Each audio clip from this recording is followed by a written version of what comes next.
Welcome. I am so happy you are here and that you clicked on this video.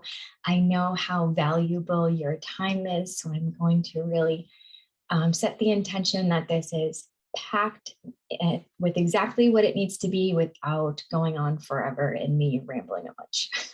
So there's the intention. Let's hope that my guides help me out. So today, this masterclass is all about why working in the Akashic Records is the most effective way to basically get going on your life's purpose. So working in the records, there are many things that we can do while we are in there. And what we can really do is work on clearing and healing a lot of what I call the human like trauma drama. And that a lot of times, I would say almost all the times, is what is keeping us from being able to live that aligned life and live for our purpose. And that's why we're here, right? We all signed up on some level. If you're watching this video, you probably would resonate with the idea that we all signed up on some level to be here. We're on Earth now, and we each have our own mission. Everyone has a purpose. Every single person has a reason why they're here. And it can be from a major purpose, could be just living your most aligned life. I mean, maybe that's all of our purposes. Living your, well, yeah, that's all of our purposes. There's the message that's coming through for us. Our purpose is to live our most aligned life. And a lot of times things can get in the way of that, and it's not our fault. They can be things within our records that we have inherited from our ancestors. It could be things that happened to us in our childhood, whether it's this lifetime, past lifetimes, and so on. So there's all these layers that have the opportunity of building up around us and through us and as our perspective while we walk through life. And in the Akashic Records, you can actually work on energetically clearing these out. And they clear, I think I'm clearing for some of you right now. We can work on clearing that out energetically, and it will have a ripple effect into our physical life if we take action on it. So yes, the energetics, I fully believe, I've seen it in my own life, has made, and in clients' lives and students' lives, the working in the energetic ripples out into the physical, and it's very, very powerful. It's so powerful that you do need to make sure you're doing it, in my opinion, ethically and morally. So that is something that I always really pay attention to when I'm doing my work. I'm checking in. Am I meant to check in on this? And even if the outcome maybe doesn't happen the way I wanted to, there was a lesson there, and it was on purpose that I was meant to do that. But I check in all the time. Am I meant to do this energetic work? So if you are working in your records, you would want, in my opinion, you would want to be checking in, is this in my highest alignment in this moment? Because it's such powerful work, with the caveat that we are still human. We are meant to live a human lifetime. I do not think we're meant to live this life where we're just like all up in the ethers. It can be fun, right? Playing with all the like your spirit guides and all that, so much fun. And like working in the records can be really fun and powerful and interesting, but we have to integrate that into our human body, and then take actions in our human form to really integrate in all the energetic work that we're doing. Okay, so what can we even do in our records that's going to clear this trauma drama? So one of the biggest things that we can work on are cords and contracts. If you're watching this, you've probably heard about energetic cords before, cutting cords, that type of thing. I think the most effective way to do it is using your Akashic Records. There are many ways to do it. There are many ways to do everything. I think within the Akashic Records, you can just do so much, which is why it can be so effective and such a powerful tool to learn how to work with. So cords and contracts, the way I see them. So we do have energetic cords from us to anyone we've had a relationship with. It could be even like in a house, like it could be a job. It could be a place, a person, all the things, animals. We have energetic cords, and sometimes they are just cords, and they almost don't even bother us having them. The sort of problem can come in that could be stopping you from your purpose, your mission, your aligned life, is when there is a contract with that energetic cord, and that contract is like expired, but it's still running. So for example, you could have decided either in this lifetime, a past lifetime, who knows, that you and your sister, you decided, okay, this lifetime, I'm going to let you fly. I'm always going to stay under you successfully, whatever that means, money wise, having a partner, having a family, who knows. I'm getting goosebumps. This is one of you have this courting contract. And basically you made this decision that this is how it would go. She's always allowed to be above you successfully.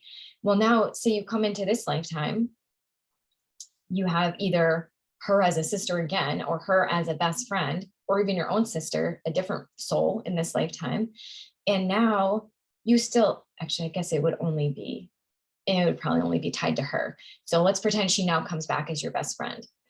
So now you still have that contract with her, possibly. You possibly still have that contract running, that she is always going to be more successful than you, and you have to bump up to her ceiling. You have to stay down. You will self-sabotage yourself unconsciously. This is not something we do consciously. It's like a program running in the background. You won't let yourself surpass her successfully, whatever that means, for whatever. So in this lifetime now, you don't want to play that contract out anymore. You want to soar to your own heights. You don't want to have to be stuck because of your best friend who knows, was your sister in a past life. So you can go into the records and you can clear and collapse that contract. We can clear it. The energetic cord, we can clear, we can collapse the contract, we can rescind the contract. Like I said, clear the cord, and it's like magic, gone, done. Now you're not held under her. However, you may have learned self-sabotaging behaviors from having that contract running in the background that now you have to unlearn. And in your physical human life, you need to take steps consciously to make sure you're not falling into that pattern of, I'm not going to let my friend surpass me, because the contract is gone and you're free. It's almost like when we work on these things, we're freeing ourselves from all the chains and cords and whatever that's keeping us down. So when I'm working in the Akashic records for myself, everything I'm doing is freeing myself to be more me and less of whatever else I was connected to. That now I am like a free player. If I want to stay below my friends successfully, I can, but now you can make conscious decisions to not be. So that's one thing we can look into. Another thing is closing out trajectories, which can be kind of interesting. So I'm thinking of one of my friends who, she has all these great ideas. If she listens to this, she's going to know she is probably, or it's probably a lot of you. We all do this. I do this too. So I shouldn't even say this is just my friend. I do this too. So we all have all these great ideas, right? Or a lot of us, if we can get into the flow, it's like, oh, I want to be a teacher. I want to write a book. I want to do sessions. I want to, actually, maybe I want to be a nurse. Or maybe I want to start a podcast. Maybe I want to blah, blah, blah, blah, blah, blah, blah.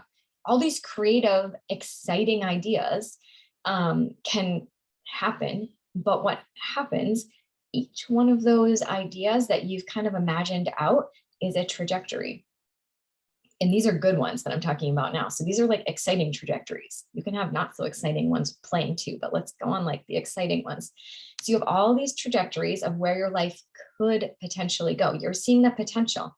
If you're thinking, oh, it'd be cool to write a book, you're writing that kind of like that Akashic record. You're writing that trajectory into reality. But now you're also writing this one and this one and this one and this one. And now you've got all these things running in the background, taking up energy, time, space.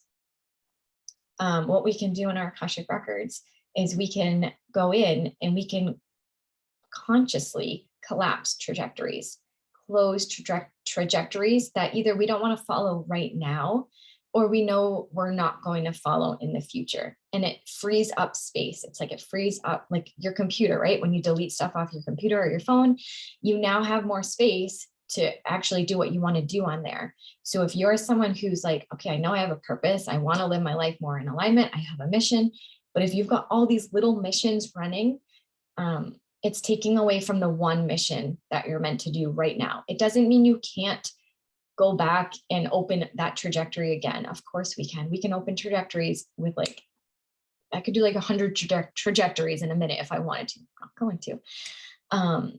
But we can actually go into our Akashic records, consciously collapse them, take the energy out, and then we are more free to do what we do want to do. You can even close trajectories of things that you're unsure about and see what builds back up. So if you thought, okay, I want to write a book, but I've got all this like emotion attached to it and I don't really know if it's ever going to happen and whatever, blah, blah, blah, story. What we can do, we can collapse that trajectory. Doesn't mean we can't ever have it. And we can see, does it build itself back up? Do I start having thoughts again where I'm like, oh, I actually do want to write a book? Or maybe some synchronicities where someone asks me like, do you have a book? Have you ever thought about a book? Or you see something on your Facebook pop up that's like course on how to write your own book. I don't know. So you can see what builds back up, but by collapsing them, we can free ourselves, free up time, space, energy, for what our true purpose and mission is, to allow it to actually come into our awareness. So that one can be kind of fun. Another thing we can do is we can unplug from different grids. So it's basically everything can be thought of like a grid. So you have your political parties, those are grids. So each political party could be its own grid. Just the idea of having political parties is a grid. There is a grid, like a work grid, 9 to 5 work grid. It's almost like a computer program running in the background that's saying only a real job is 9 to 5. You're only working a real job if you're working 9 to 5. If you're not doing a real job, these are not my beliefs, a real job 9 to 5, you're not working. You can't ever make money if you don't have a 9 to 5 job. So there are so many, every belief system, I think you could probably say, is a grid, and many more things. So what we can actually do is, if we find there's a grid that we don't want to be plugged into energetically, meaning when we're plugged into that grid, we are just receiving that information. It's just coming in. We're not in control of it. If we unplug from the grid, we can be like a free player. So that's a lot of sort of the underlying theme of when I'm working in the Akashic records. P.S. There are infinite ways of working with the Akashic records. I am focusing specifically on how to clear the trauma drama to get on with your purpose, your mission, and get in alignment with your like life's why you came here. There are so many other things we can do in the records, but we're going to focus on just this one for this call. So just FYI, if you hear other people talking about different things to use the records, or me even, they can be used for so many more things. Or if you use them for something else already on your own, keep doing it. You're also right. This is not the only way to work in the records. This is just the way that I'm focusing on, because I know I can help myself, free myself up by doing this. And I also know I can teach other people to free themselves up. That's why I'm focusing on this. I think it's the quickest, most effective way, I think, to work in the records, that in a way that I can teach other people. So if you're already doing your thing, keep doing your thing.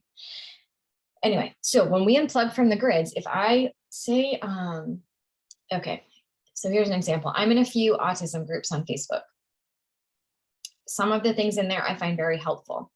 Some of the things in there I don't find very helpful. I find when I'm reading a lot of the posts in some of the autism groups, I can feel the energy kind of, I can feel me shifting my lens in not a way I want to. I can feel me seeing like some of the people that are posting are seeing. I can feel their energy more, and the emotions that are tied into it. And it kind of sucks me in a way I don't want to be sucked in. So what I can do, and I have unplugged from the thought grid of autism. I have unplugged from that grid. It doesn't mean I don't believe in autism. What it means is I can be a free player now, and I'm not sucked into like the way that I was getting sucked into thinking about it. I can be in that Facebook group still and not get sucked into it. I also did unplug from that specific Facebook group. So you can also unplug from Facebook groups. You can unplug from Facebook and still use Facebook. So anything where you're finding your energy being pulled or you're almost obsessing about something, it probably means you're plugged into a grid, a way of thinking that you don't need to be plugged into. This, I think, you could probably go off and do like 10 master classes on religion and being plugged into the religious grids. I would say those are great grids to unplug from. Doesn't mean you can't keep your religion, but those grids, in my opinion, you're not a free player when you're plugged into those grids. So I'm going to say about that. Okay.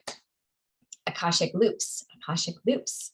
Very fun thing to collapse and take away. So you may be stuck in an Akashic loop. It could be, I think one that happens very often is we get stuck in an Akashic loop by the type of partner we choose. So, or maybe you've seen this in your friends where like, say someone gets a partner and maybe things are going good. And then all of a sudden they're like horrible, verbally abusive, who knows, whatever it is, just a bad situation, toxic situation, whatever you want to say. So they leave that. And then a little while later, probably pretty soon after that, they find another partner. Things are all great. And then all of a sudden, horrible. They're for each other, toxic situation. Leave that. And it just keeps happening. So anything that you notice a pattern on, like literally a loop, a pattern, like a, whatever that Ferris wheel thing is, anything you notice a pattern that keeps happening, it could be the same kind of job you keep falling into, or the same kind of relationship with a friend, or the same kind of argument you keep having. It could be a pattern with money. It could be a pattern that you've inherited from your mom and her mom and her mom and her mom. It can be, it could even just be a way of thinking. But what we can do is we can go into the records. This one takes a little bit more work. We can go into the records and we can find the point of origin, which is where this Akashic loop first started. Maybe it's in this lifetime, maybe it's not. And what we can do is we can ask from that point of origin. We can call forward all the times where this pattern came up across all lifetimes, across all dimensions. Because if you were to do each Akashic loop by itself, you would be doing this work forever. You don't want to have to call up. I mean, I wouldn't want to have to call up every single time this happened for me or someone else. You want to call them all forward. So all the ones that fall into this category, this specific pattern, this specific Akashic loop, call them all forward. And what we can do is we can collapse them from the point of origin all the way to how it's affecting you now in the present day. And we can say thank you. We can integrate the lessons, and then we can collapse them.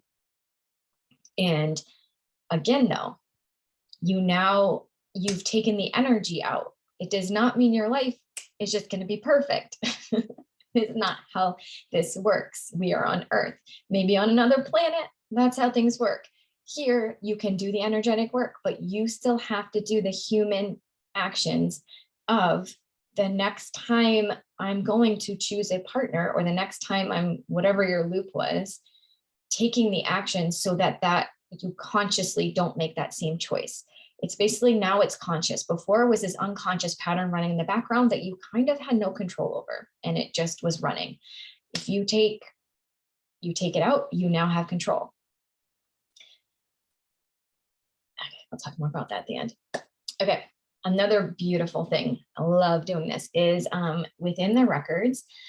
This is sort of different than what I've talked about so far, but you can do like reconciliations. So let's say in real life, real normal human life, which we're all living. It's very important that we're also living our human lives, people. What we can do is we can open our own records. Kind of in my mind, when I do it, I create like a kind of like a sacred, just like healing circle almost in my mind in a meditation. And what you can do is you can welcome your higher self, soul essence, whatever, into the circle, and you can welcome someone else's soul essence, higher self, whatever you want to call their energy, into the circle. I would do this with someone I'm having a difficult time with. So let's pretend you and your mother, usually there's a lot to work on with the moms, daughter, mom, usually lots to work on. So you welcome both of you in, and you do not need to say anything to that person. It could be a best friend, it can be whoever, a boss, coworker, pet, kid, but you welcome them in, and you do not need to say anything to them in real life. So this is all on the energetic level. You can welcome them in, and you can kind of let your souls, depending how you receive your messages, you kind of let your souls do anything they want to do, talk to each other, send energy, whatever. And we can basically do some forgiveness type practices, or telling them what's on our heart and receiving what's on their heart. This could happen with like literal messages, like you're hearing your thoughts as messages. You could be seeing things, or you could just be feeling. So even if you're not receiving everything, you can be feeling through this. And it can be a really beautiful process that you will see results in your physical life. You might have to do this more than once if it's like something really big. But you can do reconciliation type things like that. You can also, goosebumps, you can also bring in parts of yourself. So you could bring in your 3-year-old self, your 12-year-old self, your 22-year-old self, your 40-year-old self, and you could do kind of a reconciliation with that self, that aged part of you, that aspect of you during this lifetime. And you can work on forgiveness work and healing work that way too. So that can be really beautiful. Okay, let's see. I wrote everything down, so make sure I touch on what I wanted to touch on and not touch on what I'm not supposed to touch on. Okay, the last kind of thing I'll talk about really in the records is ancestral healing. So a lot of us sort of have double missions coming into this life. If you are showing up, clicking on my videos, you are probably one of them. Typically people, if you haven't taken my quiz yet, I'll have to put my quiz below too. I have a quiz that kind of tells you this, if you're probably this right now. But a lot of us will come in with this double mission of working on our own stuff first. So in my opinion, we always work on our own stuff first. So clearing our own Akashic loops, whatever is coming up, cords and contracts, unplugging, doing all the stuff we need to do first with ourselves, and then with ourselves and whatever close relationships we have. Then after that is typically when there's this one little bug, typically when we start working with our ancestral line. So you have an ancestral line on your mom's side and on your dad's side. If you're adopted, you've got extra ones that you are probably here to clear both. But that's something you will check in on in your own time. But what we can do is we can do a lot of this work on our ancestral line and clearing ancestral Akashic loops, ancestral patterns, ancestral cords and contracts.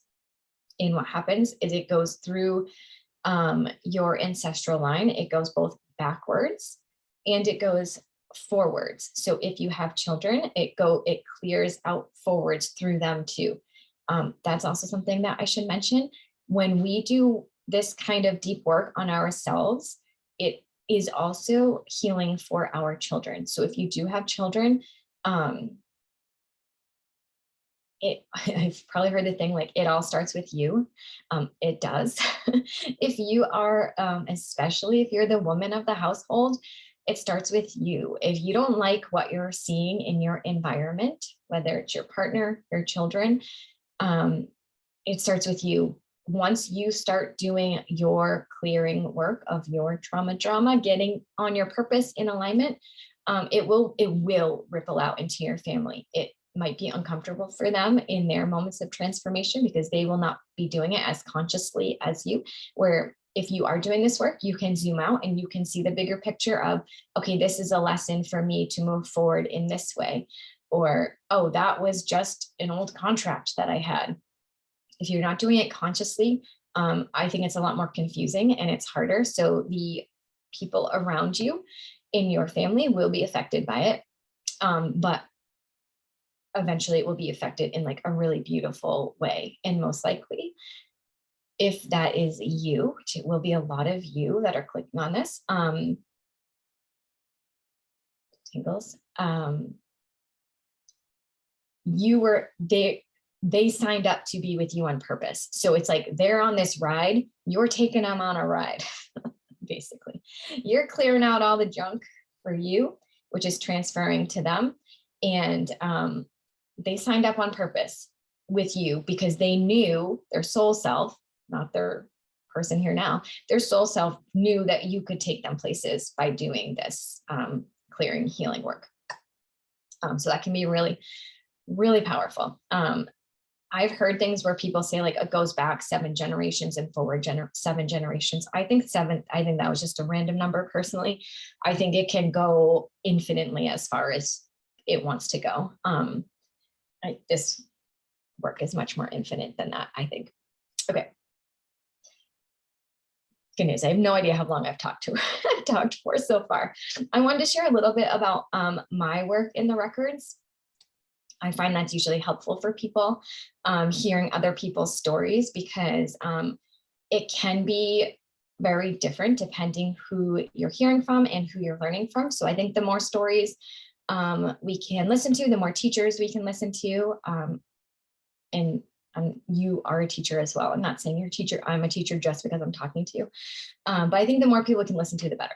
Okay, so anyway, I first started getting interested in the records a bunch of years ago. Didn't know what they were. I just knew they sounded interesting and exciting. And it was like an obsessive little thought that I couldn't stop thinking. So I remember kind of like looking around, like, what are the records? Who can give me, like, who can access my Akashic records for me? Trying to find that. And then I did find a Facebook friend that was running a course on the Akashic records. So I was like, yes, sign me up. It was like $300 or something online. And I really loved my teacher. I actually went to my first Reiki classes with her too. I really liked my teacher. However, when I was working in the records, all I felt was energy. So like when I opened my records, I could feel almost like I was floating or underwater. But I felt very locked out from my records. It was like nothing, just feeling, and feeling is not nothing. But at the time, I thought feeling was nothing. So kind of like put that on the back burner for a while. And then I ended up reading Linda Howe's book. It's probably just called like something simple about accessing the Akashic records. I will say about that book, I did like it. However, it's not one that I typically will recommend. I feel it is a little outdated. There are a lot of rules. Depends how you want to look at things. I don't like when someone tells me a whole bunch of rules. It feels very restrictive. I think the Akashic records are so expansive. I think we can have rules with them. But that book felt very restrictive to me. It was written a while ago. So I also think with the times now and energy is just moving differently, I think the energy is more expansive, I think, than it was probably when she wrote that book. So I read the book, practiced with her a little prayer a little bit. Didn't really get anywhere. Then I listened to a podcast for a while of a girl who always talked about the records. She had a course. I really liked her podcast while I was listening. So then I ended up signing up for her course. It was like $500. Don't tell my husband, just kidding. It was like $500 and I got in there. I'm going to be honest with you. It was exactly like the Linda Howe book that I read. Like exactly. It was, you know what? And I remember the message I got from that was, I also, when I was in there, I was literally like, I could have done this. I could have made this course and I just bought it. Damn it. But the lesson in there for me was that exactly, I could have done this. I didn't need her course, but her course did show me that if I wanted to, I could make a course just on what I knew at the beginning, like way back then. So yeah, spent a lot of money there. And then from there, I read a few more books, like Healing in the Records, things like that. And then my last, a mentor that I work with now had a course that was like clearing in the records.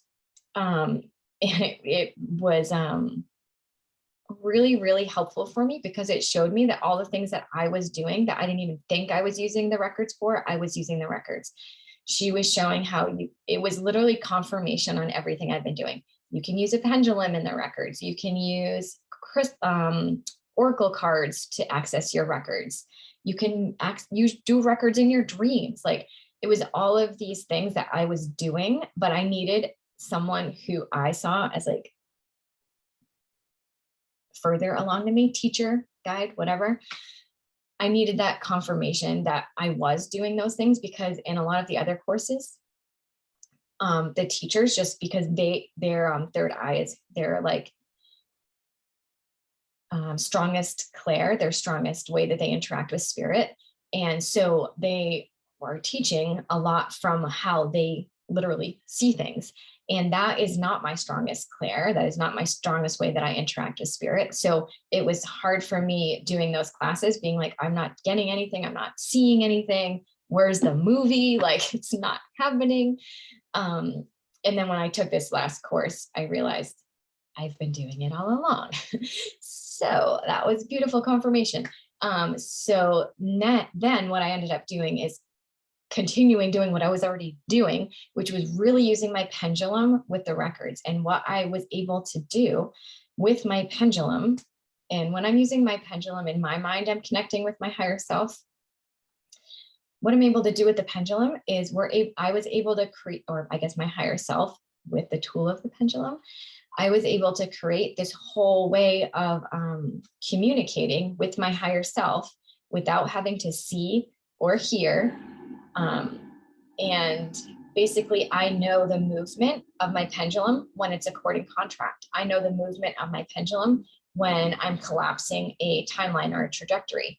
I know the movement of my pendulum when I'm closing an Akashic loop. So I was able to learn with my pendulum or with my higher self using my pendulum, sort of a whole way of communicating to work in the Akashic records where you don't need to be able to see. Do I see once in a while when I go in with meditation? Yes, but that is not the main way I work with the records. The main way is me really using my cards and my pendulum combined. And yeah, and it's been really awesome because I've been able to do all this work where for a long time I was like, I can't see. I'm like, my third eye is broken, blah, blah, blah, whatever story it was. So I guess that brings me to who is meant to work in the records, any sort of things that might be coming up for you, why you're not meant to work in the records. One of them is a lot of people, I think, felt the same as me. If they can't see, with your eyes shut, see the movie in your third eye, then you can't do this work. And that is completely untrue. There's so much you can do with the records without being able to see. Another thing is this is very deep work, but it can also be beginner work. So if you feel like you're too much of a beginner, as long as you want to learn, you're not. And if it's exciting to you, you're not, you're ready. If it's exciting, you're ready. You just need to find the way that you want to learn it, and that you want to play with it. biggest kind of thing of who this is for is, one, I think you need to understand how powerful this work is to make sure you have the right morals and ethics when you're doing it, whether for yourself or other people. I think you need to understand that you need to be someone that understands the energetic work does ripple out into the physical. That's important. I also think it's important to understand that you need to be able to look at your shit. You need to be someone who, when something's going on in your environment, you don't fall into victim mode. You need to be able to be someone who can look in your environment and catch yourself when you want to start blaming everyone else and pointing the finger everywhere else. You need to be able to stop yourself. It doesn't mean you can't go into victim mode or you can't blame other people, but you need to be someone who is going to be okay catching yourself and being like, I'm not going there. What's my part in this? Why is this showing up in why is this in my environment? What is the lesson here? Why is this being shown to me? What can I do energetically? What can I do in the physical world? So it's really looking at, what is my part in this? Because if it's in your environment, you're part of it. It stinks to hear it sometimes. And it's a real blow to the ego a lot of times when you're doing this work. But it's also extremely expansive, and you can just make so many quantum leaps energetically by doing it. And really, you can find your purpose, your mission, and get into alignment of why you're even here, and make sure that you are living the life that you actually came here to do. Because how crappy would it be if at the end of your life, you're like, what did I do? Or you get up into spirit realm and you're like, well, there's another one down the drain. I feel like this is the lifetime for so many of us where it's like, no, we're doing it. We're doing it. We're doing it for ourselves, breaking free ourselves so we can live our purpose, which your purpose could just be doing this, like getting into alignment, living your most peaceful, joyous life. It doesn't mean your purpose has to be like, oh, I'm going to go be like a speaker, or I'm going to go write a book, or it's your purpose that you're meant to get into alignment with could be just what would be lighting your life up. Like, how can you be enjoying life more? Doesn't mean your job. It could mean your job, but doesn't have to mean your job. And then the work for our family lines can kind of play a part in that too. Okay, so what's next? So you're like, okay, cool, Amy, like all of these things I can do in my records, but how? So I do have a course coming up where I'm going to be teaching exactly what I was talking about, plus a lot more things, exactly how I work with the records in a way that I can teach other people so they can do the same thing and make it their own. I'm in no way a kind of teacher where it's like, you need to follow all the rules and exactly what I do. I like to present all of these options and you take what you will. So I will be sending more information out about that course. But in the meantime, if you have not taken my quiz yet, I will put that somewhere where you can find it. And then, yeah, thank you for being here. I hope that was helpful. I hope that you felt something good from your time sitting here with me. So I just want to say thank you. Thank you for spending the time. If you have questions, of course, reach out and I'm sure I'll be seeing you somewhere. Bye.